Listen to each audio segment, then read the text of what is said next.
to History 702. Today we're going to be working on a theme, concept, a phrase that goes in the beginning, a race that bears the sins of another. As we go through this on the different segments that you're going to see, we're going to be looking at slavery. Another word, hate, goes with slavery. The way people feel about someone and why they enslave a group of people. The religion, control. We're going to be looking at health, discrimination. Family, destruction. Food inequality and injustice. And then of course there's finance, institutional racism. As we review each one, we're going to hope that you learn that in every aspect of the Black American, African American, whatever you want to call us, it has been affected with true racism, bigotry, and hate. We're going to begin at the Great Wax Museum in Baltimore, as you're going to go through some of the slavery things and also an extensive interview with the lady who runs the place. Let's begin. In each moment, in each section, we're going to be breaking down why it is to be and why so many things in their life today are affected. Thank you. Welcome to Japec Community Life Magazine. I am here in Baltimore City with one of the, or if not, I guess it's the only wax, Black History Wax Museum in the state of Maryland? Yes. Okay. I'm here with the owner, or should I say, excuse me, the one who runs the place. Tell me a little bit about the history of it and let me know a little bit about what has inspired you to stick with this. Well, a part of what makes me stick with this is that my late husband Elmer and I founded the Great Blacks in Wax Museum, America's first Black History Wax Museum, in 1983. And our history goes back to about 1980 when we purchased 4 wax figures that we would take around Baltimore and DC metropolitan area, set up as exhibits, and then and take them to schools and churches. And one of our first major exhibits was at Mondawmin Mall, a local mall here in Baltimore, for the Martin Luther King holiday before it even became an official federal holiday. And then at the end of the exhibit, we would pack them up, put them in the hatchback of my Pontiac, and take them home with us to our 2-bedroom apartment. Well, let me see if I got this straight. I know a lot of people struggle with business. Are you saying that's a struggle, that's a story within itself? You actually took them around. That was the beginning phase. And how many years was that struggle? Because that's just awesome. Well, the struggle continues. So we started this in 1980. In 1983, we moved into a small storefront in downtown Baltimore. So we started with the 4 wax figures that we would put in the hatchback of my Pontiac, and my husband gave us the lofty name, the Martin's Wax Exhibition of Great Afro-Americans. And if you would come in the guest bedroom and looked into the guest bedroom of our 2-bedroom apartment, you would have found Mary McLeod Bethune's head on the dresser and Frederick Douglass's torso in the corner. And that was our very humble beginning. In 1983, with some money that we were saving to make a down payment on a house, we opened up a storefront in downtown Baltimore with 22 wax figures.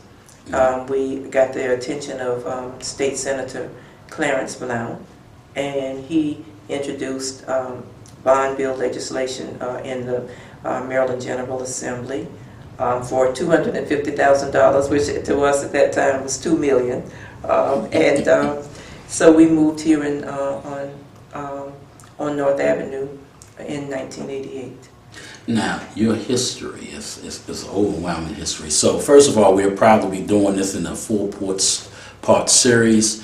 One, we want to get her history. The second one, we get more of what's going on around here, what you see. And then, of course, it seems like you do have things on the struggles of our people, and you also have a lot of wealth on what you're seeing about today. Okay, so as well as the statues that you have here, it's a lot of knowledge, and anybody who knows our magazine knows we're about knowledge, and that moves you forward. So right now, and when they come through the door, I did see some slavery. Could you tell me a little bit about the way you organize this place to tell the story, so when those who do come know that the story that you're looking for? We tell over 5,000 years of history here. Mm-hmm. And an important part of the struggle is the beginning of the struggle, or the beginning of the story. And so, unlike many museums, we don't frame the story starting in slavery. So there is an important exhibit on ancient Africa. And so we have figures like Shaka Zulu. Well, for ancient Africa, we have figures like Imhotep and Akhenaten, the Egyptian pharaoh, and we focus on Egypt and Ethiopia and that part of our story. And we also have figures from the slave trade era. So a Shaka Zulu, those people who were resisting the slave trade. And then we focus on slavery in the United States. So plantation life. And one of the most compelling parts of our exhibit is our slave ship, where you go down into the slave ship hold to get a sense of what that part of the struggle was. And so those slave ships that had very benign sounding names like John the Baptist and Jesus. If you could imagine a horror like that being named something like Jesus or John the Baptist, or Amistad, which meant friendship, and so forth. So we, you are in the hold, H-O-L-D. People think hold, but H-O-L-D of the slave ship, where the captives were held, and so you get a sense of the struggle and what kind of strength we had to have to survive that. Now, I have, of course, we've got more coming on St. Augustine, Fort Musem, and just even down there, I've learned a lot. I didn't realize so much went on of human destruction, and yet, I hate to get on the subject, you use his name as it's okay to be, and just to see how it was done, and yet we carry the sins of someone else. So all of that you'll find here. It's amazing, and I think people ought to come out, learn your history, because it's so important to us. If not, we're going to repeat this thing. Exactly. And we have to, as a whole, I think, start looking in, and that's what the magazine is about, finding you, discovering who you are. I also understand that there was a cattle that they actually did, sold blacks, more or less, breeded you. Now, the guy in Fort Musem said they would have you mate with your mother or your sister, and then your child they sold. That is, I mean, I can't imagine losing your kid today and you don't even know where he is. Okay. For all I know, we could be related, and a bunch of us could be related, and here we running around doing all kind of stuff, but it had to be something else back then. It was, well, they had breeding farms, so you had some people, women and men who, they also had poor white men who were a part of this whole horror as well, and they got paid to breed and to got paid for the number of children that they produced and so forth. And so you had women who were held captive on the breeding farms, and that was their role, to be breeders. They might never leave. They would, the women would be bred, the men would be forced to breed them, and they would have the children there, and the children would be taken away and raised by some of the women on the plantation. And there came a time when the slave traders didn't have to go to Africa. The slave trade was transformed into something different because you were breeding your slaves homegrown. Wow. You didn't have to go to Africa any longer. to get them, or to get them out in such numbers. And there were, when you think about just how widespread this was, then okay, that was me. That's me again. Okay. Bad habit. How widespread this was, we're talking about South America and Central America and so forth. So the whole. Hi, I'm Victoria from Storytime. Download the app for All Nations TV today. Get your praise on. Remember, our mission is ministry on the go. We're back again. Now continue. Which one is your favorite that you really enjoyed studying? I guess for me, I look at the scenes now, and there's just certain scenes that stand out for me. I go based on what the reaction of what the group, the audience is going to be, our visitors. That's a part of what draws me to a particular scene or exhibit, and I know that people leave here and they continue to talk about our slave ship exhibit and our lynching exhibit. So we should start, perhaps when we do start the mini-series, that should be probably the first one, would you say? The slave ship, the lynching exhibit, because it's very graphic, we try not to take it out of context, and that's sometimes what film does. Okay. Could you explain to my viewers so they understand? Okay, well, it shows the horrors of lynching. And that's what I want. I think people, in order for people to wake up, didn't mean to cut you off, we have to show reality. And it's too many times that movies cover it up, this covers it up. When they speak of now slavery, they act like it's just another word of soup. Right. Oh, you was in slavery, your family was in slavery, I want some soup. What about the reality of this thing? Well, that's one of the things that stands out for people at this museum. I've had people who come to Baltimore and they wanted to make sure they were going to the right museum, and they say, are you the one, we want to go to the one that has the slave ship. I want my children to understand lynching. When we unveiled this exhibit, the lynching exhibit in 1997, I had a group of kids here from New York, and they came up to me and they said that they had never heard of lynching, that they didn't even know that there was such a thing as lynching. And this was 1997.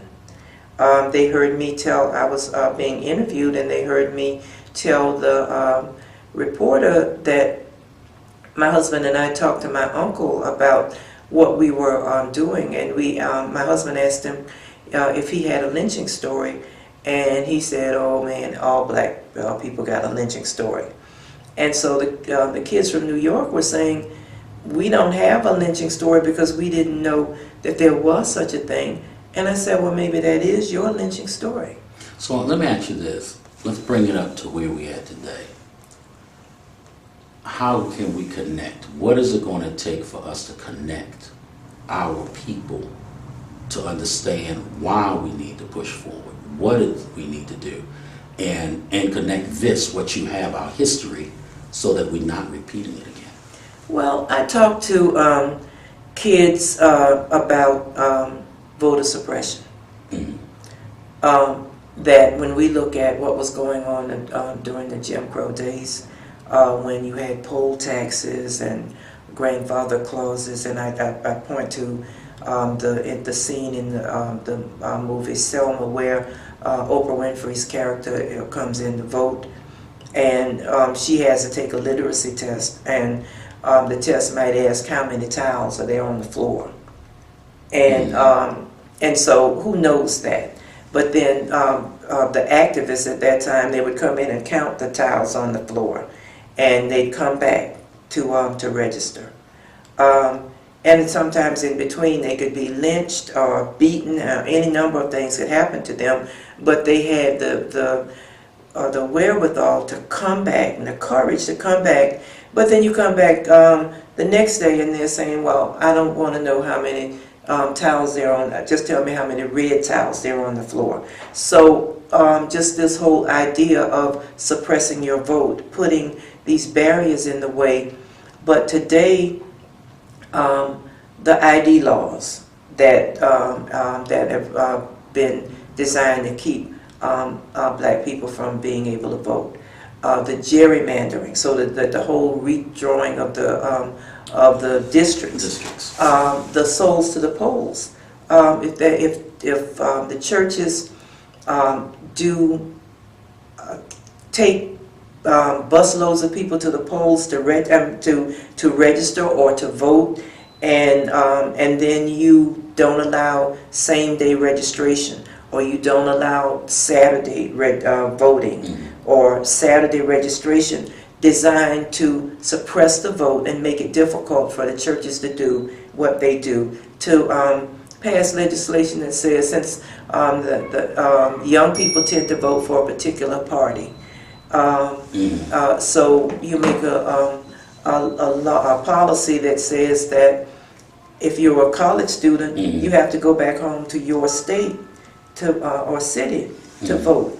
And so that those are all many of the ways that the vote is suppressed. And when the whole 3/5 law, they counted 3/5 of a person, that was to give the slave owners the edge in the House of Representatives, because the more people you have who vote, the more representatives you have in the House, and so the idea of the 3/5 law was a form of voter suppression as well. We won't count 4/4 or 5/5 of a person. We count every 3 out of 5, and then 2 votes get thrown away. Those are the ways that that the vote is suppressed. My husband wrote a message from the ancestors, and there's a line in there, the message from our ancestors, saying, "We did not die by the millions for you to kill one another by the thousands." So always trying to be a museum with a message, and a museum that tries to make those important connections between the past and the present. And that's one of the things I think of today, trying to get the proper knowledge out to our people, and then hoping that they receive it. And to me, I had an interview recently with a pastor, and we discussed it, and I said to him, if we all serve the same God, then why are we having such a hard struggle if all churches are supposed to be doing the same thing? So is there racism? And I asked him, still in the church? And it is, in fact. It's still there. And I told him, I says, it just seems to me that if the churches across the United States, across the world, actually came together and said we have to stop this, it wouldn't take long to stop. But we can't join our people together because it's still, that same mentality is still there. And it's homegrown. It isn't something that somebody learns across seas or wherever. They're taught it. Because if you put 2 babies in the same crib, they're going to play with each other. Right. It's the parents or great parents or whatever that's teaching them the same bit of hate. And I'm going to say, since we are here, when you do come down here after you study some of your past, and hopefully you come back and study more of your past even when you get home, you'll realize in every facet of our life there has been an interruption. And in every facet, they used to say, if you send the missionaries to a country, if they don't win, then you send the army. From St. Augustine, I've learned for Musem that if you didn't transfer your religion over to Catholic Church, then they wouldn't, the king or whatever, wouldn't protect you. Right. How can that be so? So if I didn't do what you want me to do, then you could care less about my life, but you're still saying we're honoring him. Mm-hmm. So it just makes you wonder. I had a white guy tell me, and I can call it what it is, but he told me, he says, we gave you the Bible and we gave you our God. What more do you want? Now, I would have gotten mad with him when I was younger, but he made me think about it. And then 2 days later, he caught me outside and says, why would somebody who actually hate you give you something to benefit you? But it was true. Because I had asked him why they honored a flag. He said they honored it because they honored their ancestors on helping them get in the position that they are today, which is white privilege. Right. It's strong words. Now, the younger me might have got agitated, but where I'm at today, I realize he actually speaking the truth. We got to wake up. And I think a museum that's holding a lot of history needs to be supported through every community. Because it says where we're at today, whether you white or black or indifferent, if you for doing right, you need to know to make sure that things don't happen to people that you say. And the Bible says, love your brethren. But have we been doing that? Today, I look at all of this when I came through here. Yesterday and today, I realized that we've got a job on our hands. And keeping and supplying the history and letting people know about the history is something we're going to have to get stronger and better on doing. That's right. If not, we're going to repeat it. And they have no problem making us go back and repeat it. So to those who are out there, as we do our series with the young lady right here, we're going to be looking at every facet, and also eventually Justice will be shooting movies, trying to bring more enlightenment on the lives of some of our heroes. We don't need heroes in comics. We have enough of them. I was told that there was a guy who held out and fought the Russians back in World War II, or was it World War I? But one of the wars he was in, and it was one black guy fighting all of those people. And he held them off until he got help. That's a hero story. Yes. Every black man that has stood for something in America or across the United States or anywhere in the world stood for right was a terrorist first. Then after they died, now they're a hero. Yeah. Why can't we get ours when we're still living? So we got to help our people. And as we bring this to All Nations TV and so many other networks, we're going to be doing a series with her and trying to get as many answers and finding out history before we do any intake on movies. And then how would they reach out to you? Why don't you give me a closing statement, because I know she has to go, and she does events as well as what here? Well, we are a teaching institution, so we have a tour guide training program. We present 5,000 years of history, so lots of visitors come from across the nation to see our exhibits. And you can go online to our website, greatblacksandwax.org. You can email us. My email is jmartin@greatblacksandwax.org. Our phone number is 410-563-3404. So, and what is the address of this beautiful place? We are located at 1601 East North Avenue, Baltimore, Maryland, 21213. Now, if you have donations that you want to give to help enlighten this place and bring a better, how do you say, sponsor it, I guess you're going to be having sponsor packages going out to the various businesses. Yes. And if you want to, churches, if you want to come down here and honor and come down here and learn some about the history of our past, and might as well call it American past. Whether you like it or don't like it, these are the facts that's around here. So we need to kind of support this and make sure. So I gather you guys have a website, correct? We have a website. Now, if they want to donate, no bad checks, but if you want to donate, how would they go about doing this? They can click on, go to our website and click on the donate button, and through PayPal mainly, or they can do a mail donation and just send it into our museum address, which they would find on our website. And can they sponsor the museum? Like maybe every month they can sponsor a certain, I don't know, a certain item in here? We are overhauling our website, and we're going to have a buy a brick program, and so that you can actually begin. We're in the midst of a very exciting capital campaign. Okay. It's going to be to create a block-long museum. We own all of the properties in this block, and we've demolished 16 of them, and we are waiting to demolish the other 22 and to create, with the exception of the building where we are now, and the building on the Victorian mansion, that's where our administrative offices are. So everything is coming down for a new museum. All right. We want to follow that. We're going to definitely follow a building as well as what's going on in here. Now, do you have a date when all of this is going to be completed? We're looking at 2020. 2020. Get your donations, become a part of something great and the past.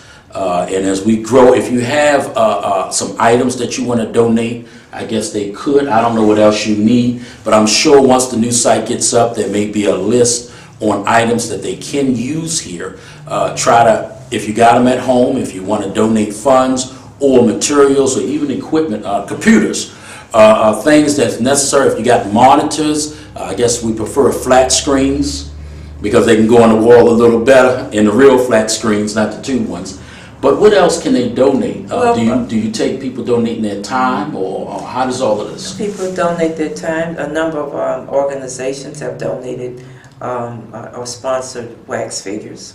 Okay. For example, the National Council of Negro Women sponsored the wax figure of Dr. Dorothy Height and Mary McLeod Bethune.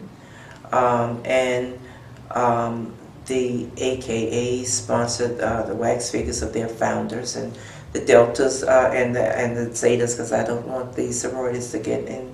I don't want to get in trouble with them. And so ExxonMobil sponsored about 5 wax figures. So people can certainly do that. Artifacts. We have a gun from the Harlem Hellcats. Okay. And we have. Now I need to find that group, so I'm definitely gonna get the information. Right. Okay. We have a quilt, an authentic quilt from a slave plantation. Now I'm not trying to cut you off, but you said the Harlem Hellcats. Could you just give a brief 2 or 3 sentences on who they are? She has to go, so we're trying to get this done. Could you tell me a little bit about those guys? Oh well. See, I know great, about them. Yeah, great fighting men. Served in World War I think. And they formed a unit. And because black men fought in every war, that even when we come home in the uniform and be lynched, but so these very proud men who fought and distinguished themselves in World War I. And you know what's the sad thing? To fight for something, and the something doesn't even care. That's got to be harsh. But yet we still stand. We still stand. You know, I told a lady the other day when I saw her coming out of 79, I said, I'm proud of you. I think instead of saying what's happening, we need to walk up and just say, I am proud of you. That's the new greeting, to let them know if you're still here. So she actually says, why are you saying you're proud of me? You don't know me. I said, because you're still here fighting the fight. You're going to work, you're taking care, you're doing what it is, and you're still here. Right. Exactly. So that's something we need to work on. As we come to a close and she has to move on, we're going to be trying to look and get more stories, and also, hopefully, as the place gets put together, we can get some video on it going up, some pictures, and then get ready for a grand opening in 2020. Yes. Not unless you send a lot, we can push it. No, I'm joking. So anyway, do you have a closing statement for them that you would like for them to know? Well, we are here in a fragile community deliberately so, because my late husband Elmer said that some of our African American institutions have to be willing to stay in our communities to make those communities stronger. And this is where our children are. I feel very blessed to get a chance to do what I do and to help preserve the history of people of African descent. Well, thanks for having me here. And I'm going to say this, a lot of times you call places and they put you off for weeks. She was able to get me in, and I guess the next day, and I'm happy for that. And we as people got to start looking at, once you get to a certain level, you still need to kind of help somebody. Please donate to her fund. Just from the heart, we'll be trying to get involved as we try to assist them in moving forward. But call them, reach out to them. And even if you don't have a lot, give what you can give, because every penny adds up. And as they grow and maneuver forward, we want to try to follow them.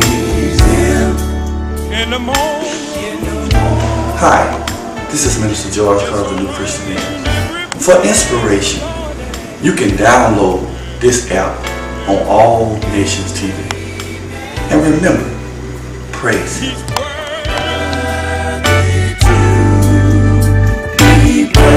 And I'm telling the truth, brother. Magazine. We're down here at the Wax Museum right here in Baltimore City. What we'd like to do right now is interview. We have some people who came down where? We came from Stafford, Virginia. Stafford, Virginia. What made you desire to come down here to the Wax Museum? Well, we brought our mentor program. We're with Alpha Kappa Alpha Sorority Incorporated. We're out of Stafford. We're Psi Psi Omega chapter. And so we have a mentor program which consists of 9th through 12th graders. And one of the activities in our program is to do a cultural outing with the students. And so I picked the museum here because I thought, one, it would be very interesting for the students to come down here and see a lot of the history of where we started out and where we've gone and where we're at right now. And particularly June being, Juneteenth also being a history in our history book. So I thought this was the perfect place to come. Okay, so today, in your view, you went all the way through it, I gather, correct? Yes, we did. Okay, so tell me a little bit about what you learned as well as them. Well, I guess for me, the best part was the slave ship, of course. It was very touching. That's a lot of information that they, at least when I was coming through, they kept out of the history books about, what happened to the slave ships, the Mayflower, and how they were separated amongst each other and what took place on those slave ships. I think for the students, I think the entire museum was very enlightening and eye-opening to them because a lot of the history that is in there is not always in the schools. Now, have you thought about going to Fort Mose in Florida? Or have you heard of Fort Mose? No, I haven't heard of it. Okay, Fort Mose is actually where the colonies were down there too. And if you go to Japec Community Life magazine, we're doing a documentary on the whole thing. And they talk about the same thing as well as what they've done to our people when they brought them in. Now also Fort Mose was where the Catholic Church told the blacks that if they couldn't conform to their religion, they wouldn't protect them. Okay, so we have to look at our entire history. And then also, of course, you guys up here in Baltimore, I don't know whether you knew that they used to have cattle ranches. I call them cattle. What it is they used to breed us there. So that brother over there could be sleeping with his sister and his mother, breeding them so they can sell the kids. So can you imagine having a child and then all of a sudden somebody turn around and sell your kid from you? So we all could be related because if they've been selling for years, you don't even know who your real cousin is except the ones in front of you. But this is something must be learned in education. That's why it's important to come to places like this. I see a brother over there that runs the place, but it's important that we all, as a whole, start enlightening our people so that they're not repeating the same. Hi, welcome to Japec. It's me or you gonna say, all right. Anyway, welcome to Japec Community Life Magazine. We're down here today in Baltimore at the Great Blacks and Wax Museum. And we're down here today to also, for one thing, we hope that you donate and try to help support such great influential things dealing with our past. And if you don't realize your past, you're never going to go in the future. So for 1 second, I want to take you back here. Can you imagine that, something you said? They used to do this to the ones who influenced you. You just imagine that something, for nothing you did but live. You didn't do what they say, even though you enslaved them. You didn't do what they said do. Maybe you looked at them wrong. Maybe they just didn't like because you was too dark. So they would put you in these restraints, and this is the way you might have walked around for days. Days. Can you imagine that somebody just said, look, here's a mask. I'm going to put it on you. You stuck like that for days. How do you feel about looking at this? Oh, it's hard to look at, and it's hard to imagine that there was a time that this was actually okay. It's real. Reality. It's actually okay, and that's what we got to basically look at. This is okay to do to somebody. How do you answer and describe that? But anyway, come on down here, donate. Send your donations to, what is it? The Great Blacks and Wax Museum. It is important to preserve and to know about the history. And we do have somebody that works here. Eric, can you give me the email if they want to donate? Come a little closer so they can hear you. You don't have to be in camera now unless you choose to. You want to be in camera? Well, let's bring them on in. Hello, how y'all doing? Go ahead. GreatBlacksandWax.org. .org. Okay, well, we appreciate your service. How long you been down here? 13 years. 13 years. And he's a well-personed device in what's going on. I think if anybody want to talk about it, we'll get an interview with him later on because he's swamped right now. No interview with him? Anyway, he's swamped with it. But I'm going to bring my other co-host in on here.